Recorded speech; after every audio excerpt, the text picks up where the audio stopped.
بسم الله الرحمن الرحيم. ولو أنا كتبنا عليهم أن اقتلوا أنفسكم أو اخرجوا من دياركم ما فعلوه إلا قليل منهم، ولو أنهم فعلوا ما يوعظون به لكان خيرا لهم وأشد تثبيتا، وإذا لآتيناهم من لدنا أجرا عظيما ولهديناهم صراطا مستقيما. ومن يطع الله والرسول فأولئك مع الذين أنعم الله عليهم من النبيين والصديقين والشهداء والصالحين وحسن أولئك رفيقا. ذلك الفضل من الله وكفى بالله عليما. يا أيها الذين آمنوا خذوا حذركم فانفروا ثبات أو انفروا جميعا.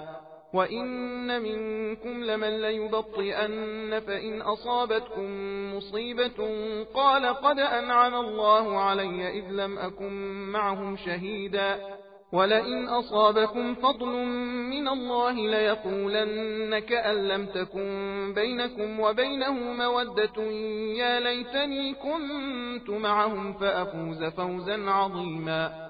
فليقاتل في سبيل الله الذين يشرون الحياة الدنيا بالآخرة، ومن يقاتل في سبيل الله فيقتل أو يغلب فسوف نؤتيه أجرا عظيما. وما لكم لا تقاتلون في سبيل الله والمستضعفين من الرجال والنساء والولدان الذين يقولون ربنا أخرجنا من هذه القرية الظالم أهلها واجعل لنا من لدنك وليا واجعل لنا من لدنك نصيرا. الذين آمنوا يقاتلون في سبيل الله والذين كفروا يقاتلون في سبيل الطاغوت فقاتلوا أولياء الشيطان إن كيد الشيطان كان ضعيفا.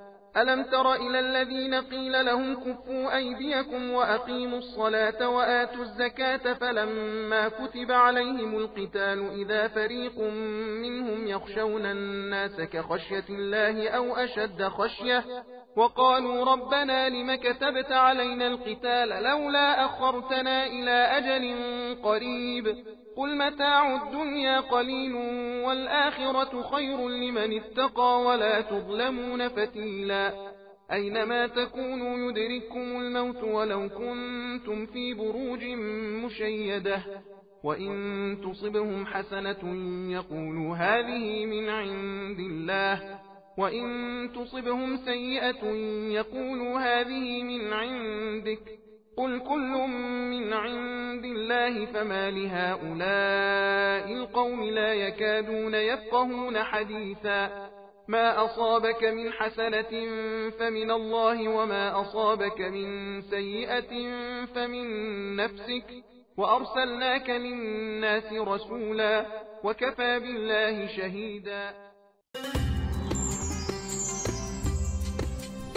सबील कुरान हिदायत का रास्ता।